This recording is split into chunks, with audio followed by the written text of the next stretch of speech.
Então, vamos falar sobre omissão de informações.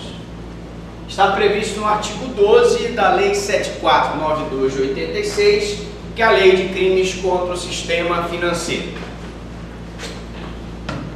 Meus amigos, omissão de informações é deixar o ex-administrador de instituição financeira de apresentar ao interventor liquidante ou síndico, nos prazos e condições estabelecidas em lei, as informações, declarações ou documentos de sua responsabilidade.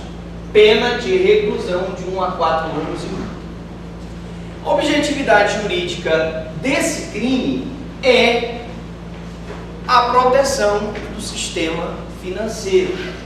E, imediatamente, a proteção está relacionada com a regularidade e o bom andamento dos processos de liquidação, intervenção e falência.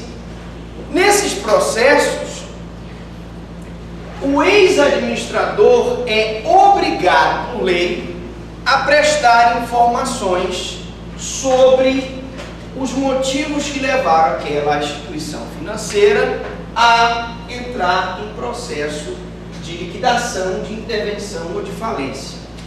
Nós falamos na aula passada, e é bom repetir, que não existe mais a figura do síndico. Hoje, pela lei de falências, a figura do síndico foi substituída pelo administrador judicial. Esse crime é um crime próprio. Por quê? Porque ele só pode ser praticado por administrador, ex-administrador de instituição financeira. Então, a lei exige uma qualificação especial para esse crime.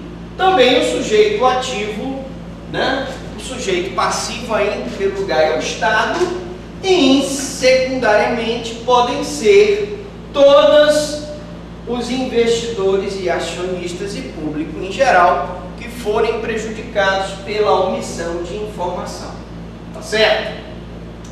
Esse delito é um delito omissivo puro e formal, que, embora a lei preveja um resultado, ele não necessita, não acontece para que o crime seja caracterizado. Veja que, mesmo que essa sonegação, essa omissão de informação não venha a causar prejuízo para a instituição financeira, o crime está consumado. Esse crime, como ele é um crime omissivo e unissubsistente, ele não permite a tentativa. Ok? Desvio de bem indisponível. Desviar bem alcançado pela indisponibilidade legal, resultante de intervenção, liquidação extrajudicial ou falência de instituição. Pena de reclusão de 2 a 6 anos e multa.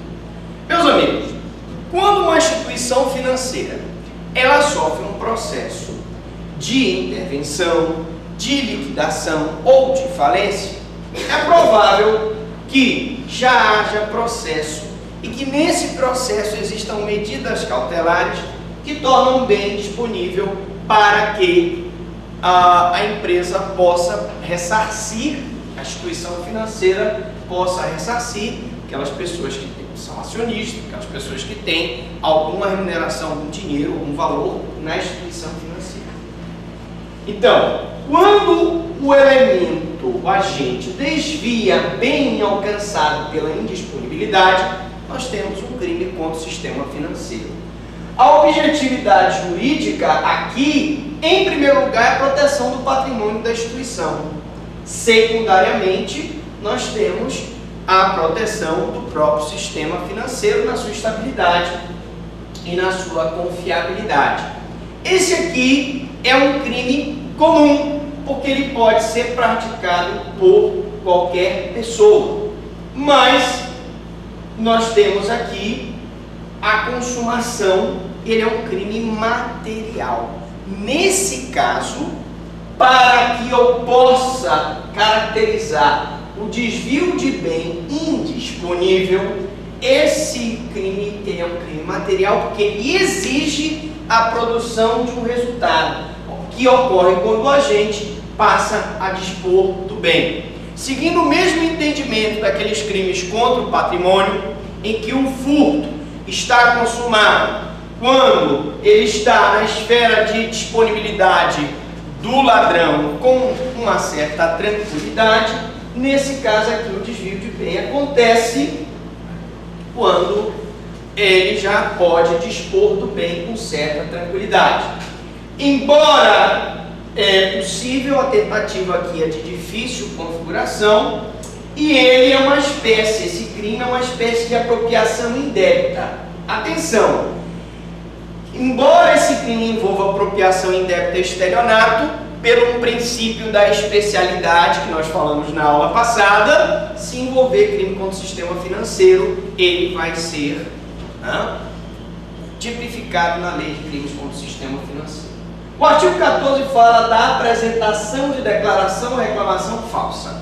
Apresentar em liquidação extrajudicial ou em falência de instituição financeira, declaração de crédito ou reclamação falsa, ou juntar título falso ou simulado. Pena de reclusão de 2 a 8 anos. Na mesma pena incorre o ex-administrador ou falido que reconhecer como verdadeiro crédito que não seja. Aqui, na verdade, a palavra reclamação vocês devem colocar impugnação, porque se tu és credora dessa instituição financeira, tu deves impugnar qualquer crédito que seja falso. Então aqui a palavra certa é impugnação. O objeto jurídico, proteção do sistema financeiro, trata-se de crime de mera conduta, porque a consumação se dá com a simples juntada de documento falso ou quando a pessoa reconhece como verdadeiro crédito que não o seja, certo? Esse crime aqui é um crime que para a doutrina é um crime complexo porque existe a prática de delito de falsidade menos grave para que tu possas praticar esse crime. E aí você pergunta, mas professor, eu vou então ter um concurso material entre a falsidade e o crime contra o sistema financeiro? Não, porque nós já vimos que pelo princípio da consunção, o crime meio, a falsidade, vai ser absolvida pelo crime fim. Se ele praticou essa conduta para prejudicar a instituição financeira, nós vamos ter crime contra o sistema financeiro e não falsidade. Essa conduta também tem conduta semelhante na lei de falências e no artigo 14 da lei do colarinho branco, que é essa lei. Mas como nós estamos tratando de crime contra o sistema financeiro, pelo princípio da especialidade, nós vamos então ter um crime contra o sistema financeiro e não um crime falimentar e não uma falsidade. Beleza?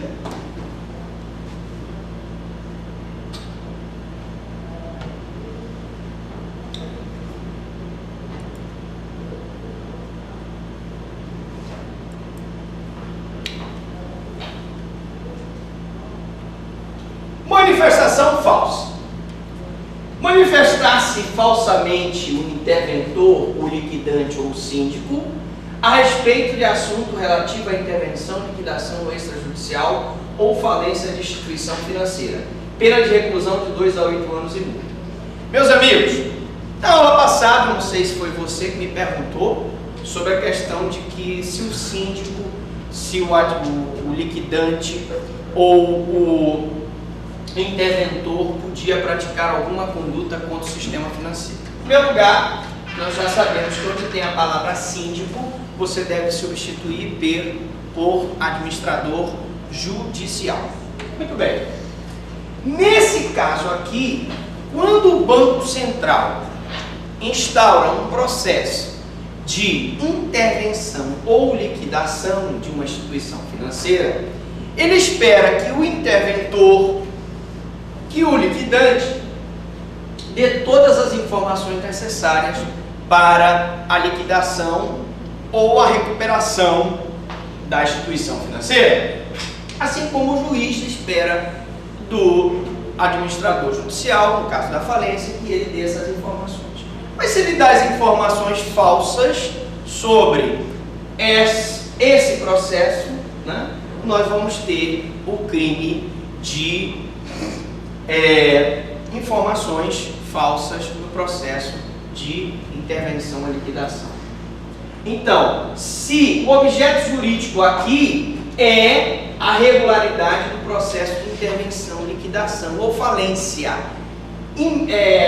imediatamente nós temos a proteção do sistema financeiro. Trata-se de crime próprio, que só pode ser praticado por interventor liquidante ou administrador judicial, tá certo? O Estado é o sujeito passivo imediato, e se tu tinhas, por exemplo, algum ativo dentro da instituição financeira e tu fores prejudicado com a manifestação falsa, tu vais ser também sujeito passivo. Trata-se de crime de mera conduta, porque ele se consuma com a simples manifestação falsa do interventor ou do liquidante. Essa mesma situação é prevista pela lei de falência. Qual é a diferença entre eu tipificar na lei de falência e eu tipificar na lei contra o sistema financeiro? É porque a lei de falência, ela cuida da parte de falência. Se o crime for praticado contra o sistema financeiro nacional, pelo princípio da especialidade, eu vou ter que manter a tipificação no sistema financeiro nacional e não na lei de falências. Operação desautorizada de instituição financeira. Fazer operar sem a devida autorização ou com autorização obtida mediante declaração falsa, instituição financeira, inclusive distribuição de valores mobiliários e de câmbio. Pena de reclusão de 1 a 4 anos e multa. Para que tu possas fazer funcionar uma instituição financeira, tu tens que preencher certos requisitos legais. Esses requisitos legais são documentos. E se tu usas um documento falso para fazer funcionar a instituição financeira, tu estás praticando crime contra o sistema financeiro. Aqui, operação desautorizada significa tu operares a instituição financeira sem autorização legal. O objeto jurídico, nós temos a proteção do sistema financeiro e tutela o interesse estatal do controle na fiscalização das entidades financeiras. Classificação. Esse é um crime comum, porque qualquer pessoa pode operar de forma desautorizada uma instituição financeira. O elemento subjetivo é o dolo. Nós temos aí duas situações. Nós temos o dolo genérico, dolo de praticar qualquer conduta contra o sistema financeiro, e existe uma parte da doutrina que diz que há necessidade de um dolo específico, que a pessoa pratica a conduta com obtenção de lucro. Concurso de pessoas. É possível que um conjunto de pessoas pratique essa conduta para operar de forma desautorizada a instituição? Sim. É possível que haja o concurso de pessoas através de coautoria ou de participação. Esse é um crime material, pois a consumação só se dá quando a instituição opera sem autorização. Atenção! Quando eu tenho um crime material, a consumação se dá quando há o resultado naturalístico. E o resultado naturalístico desse crime aqui é quando a instituição financeira opera sem autorização legal. A tentativa é perfeitamente admissível nessa modalidade de crime. Por quê? É possível que ele se utilize de um documento falso, de uma declaração falsa, para fazer operar a instituição financeira, e na hora em que ele está tentando fazer operar a instituição financeira é surpreendida pela vinda da polícia. A polícia não permite que a instituição